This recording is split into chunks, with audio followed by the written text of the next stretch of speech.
Assalamualaikum. Kali ini kita akan membahas capital expenditure atau CAPEX dalam konteks valuasi. Ada beberapa catatan sebelumnya. Pada dasarnya dalam free cash flow terdapat dua arus utama. Pertama adalah free cash flow to equity, FCFA, dan yang kedua adalah free cash flow to firm atau FCFF. Kedua free cash flow tersebut tetap memerlukan perhitungan capital expenditure. Pada video sebelumnya, kita menyoroti CAPEX dalam konteks prosedur terutama di anggaran. Kali ini kita bahas CAPEX dalam konteks valuasi. Dalam valuasi, pengertian CAPEX mengerucut pada pembelian aset jangka panjang. Sebenarnya sama dengan pengertian CAPEX pada umumnya. Nah, aset jangka panjang ini ada tiga macam: aset tetap, aset keuangan, dan aset tak berwujud. Kita lihat posisinya. CAPEX ini pengeluaran untuk membeli aset tetap terletak di bawah NOPAT dan sebelum free cash flow to firm. Jadi, baik menggunakan free cash flow to firm maupun free cash flow to equity, keduanya memerlukan perhitungan CAPEX. Video khusus tentang perhitungan FCFA dan FCFF sudah dibuat secara terpisah.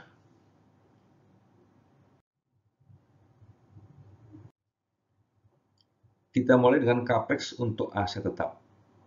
Pada dasarnya, CAPEX ini adalah CAPEX yang klasik, karena terjadi pada perusahaan secara umum. Jadi tidak khusus terjadi pada perusahaan yang berbasis keuangan maupun yang berbasis riset. Nah, valuasi dalam perusahaan ini biasanya memerlukan review data terlebih dahulu. Untuk pembelian aset tetap dapat dilacak dengan dua cara. Jadi sebelum valuasi biasanya kita melihat historiknya seperti apa.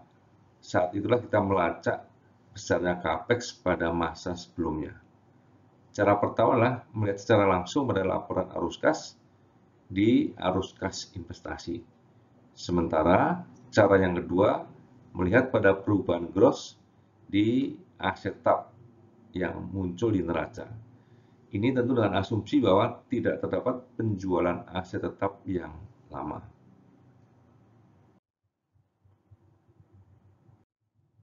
Kemudian tentang aset keuangan. Dengan asumsi posisi aset keuangan tidak dominan dan statis, maka tidak terjadi CAPEX selama periode valuasi. Ini jika kita melakukan valuasi untuk perusahaan biasa. Jadi aset keuangan tidak dibahas secara khusus dalam valuasi, cenderung dianggap nilainya sama seperti yang muncul di neraca. Dengan demikian, present value dari aset keuangan sama dengan book value di neraca. Itulah asumsi yang digunakan. Sekali lagi, untuk perusahaan yang tidak dominan aset keuangannya. Valuasi perusahaan keuangan akan menggunakan metode secara khusus. Kita tidak akan bahas di sini.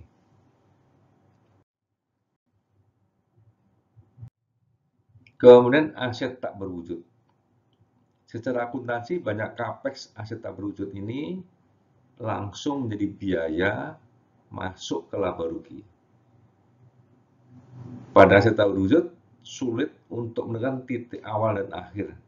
Itu alasan kenapa pengeluaran untuk intangible asset seringkali masuk ke laba rugi atau menjadi OPEX. Contohnya adalah R&D atau Research and Development. Sudah terdapat sejumlah video tentang intangible asset. Nah, prinsip dasar investasi, prinsip dasarnya adalah bahwa investasi bermaksud untuk menciptakan kapasitas di waktu yang akan datang.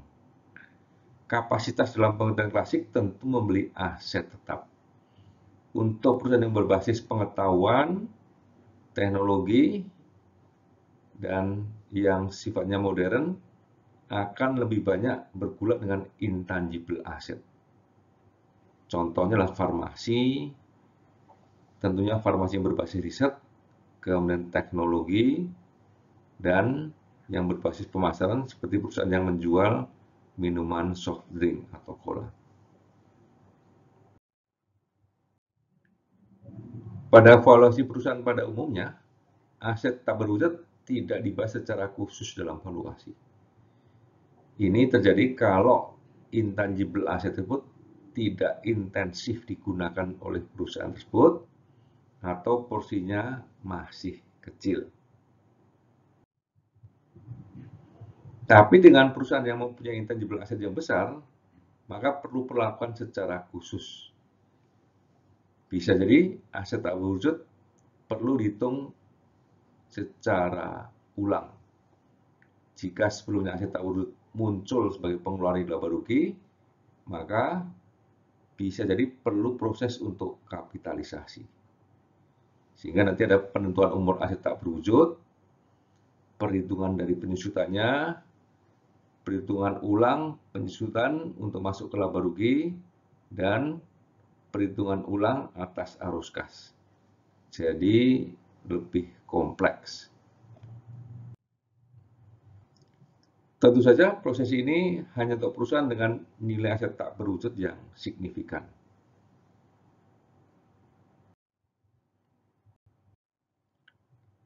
Sebagai catatan akhir, CAPEX pada dasarnya pengeluaran untuk membeli aset yang bersifat jangka panjang. Aset tersebut berfungsi sebagai kapasitas produksi. Sementara jenisnya adalah aset tetap, aset keuangan, dan aset tak berwujud. Dalam valuasi, CAPEX perlu dihitung secara khusus jika kita ingin menghitung free cash flow to firm. Demikian, semoga bermanfaat. Wassalamualaikum warahmatullahi wabarakatuh.